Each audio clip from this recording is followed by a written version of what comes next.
მგონი ყველასთვის გასაგებია ტელეფონის გარეშე სასამართლო მოგრუნება სასამართლოში ცოტა გაუგებარია რა იგულისხმება ტელეფონის გარეშე სიტყვას მოგცემ გისმენთ როგორ უკაცრავად ტელეფონის გარეშე უკაცრავად მოსამართლეს როცა არ ურეკავენ განაჩენის წინ ქალბატონო საუბრობ მე უპასუხეთ და უნდა გადავცე დარბას მიკროფონს უპასუხე დამოუკიდებელი სასამართლო ტელეფონის გარეშე ეს არის ძალიან მარტივი და ყველასთვის გასაგებია და მე მგონი მოსახლეობისთვის რომელიც გვისმენთ დარბას თუ შეიძლება სამწუხაროდ გასაგებია გისმენთ მოგესალმებით ქალბატონო ენგა მივესალმებით ძვირფას საზოგადოებას და აი აქ ადამიანები რომლებიც ძვირფასები გიზიან წინ ქალბატონო ეკა და ბატონი ლადო მე მინდა მათზე ორი სიტყვა ვთქვა ქალბატონ ეკას თვალებში შეხედვაც რაც შეეხება ქალბატონო სალომე მოგითხრათ თქვენ არ გაქვთ უფლება მორალური შემომხედოთ თვალებში იმიტომ რომ თქვენ იყავით ქალბატონო ეკა საკუთარი თავიდან გამოცდილებიდან ანუ რაც გადამხდა იმაზე ვიძახი როდესაც თქვენ იყავით სააპელაციო სასამართლოს თავმჯდომარე შარშან 28 იუნის გამოიტანეთ არაადეკვატური განაჩენით მე და ჩემი მეგობრების ირაკლი კაკაბაძის ლაშა ჩხარტიშვილის დაპატიმრების შესახებ.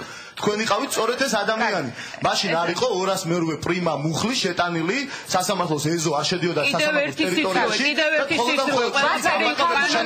ყველაფერი იყო კანონის ფარგლებში დიდი მადლობა. მე ხო გასდიდი დამთავრებინა ძალიან გქონდა. რეპლიკების სახით რაც შეეხება მე მინდა ვთქვა მასზე ორი წინადადება დემაგოგიას რაც შეეხება ბატონი მიხელ სააკაშვილს აწყობდა ახალი სახე წინასაარჩევნოდ რომელიც გაუწევდა მას შესანიშნავ PR კამპანიას და საზოგადოების წინაშე ეკნებოდა რაიმეს თავისუფლებელი ამ შემთხვევაში ჯაბა ითხოვდა რომ მე არ ვიყავი პრემიერ-მინისტრი ამიტომ მე ამ დანარჩენი 4 წლის განმავლობაში მექნება საშუალება თქვენს გაგიკეთოთ აი თქვენ ხართ ბატონო ლაგო დიდი ბოდიში მაგრამ დემაგოგი ადამიანი თქვენ ჩემი საზრით ხართ მიკერძოებული და დამოუკიდებელ აზროვნებას მოკლებული თქვენს ქალბატონო ეკა მე მევლინებით არა იუსტიციის მინისტრად არამედ სააკაშვილის ერთი დიდი კრიმინალური ჯგუფის რეჟიმის წარმომადგენლად რომელიც ხართ მისი ხურმოწმული მორჩილი და მისი ბინძური კამპოტების შემსრულებელი.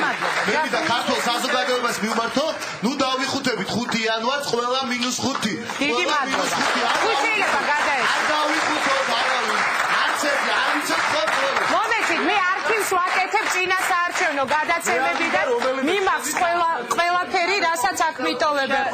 დიდი მადლობა ჯაბა თუ შეიძლება სხვასაც უნდა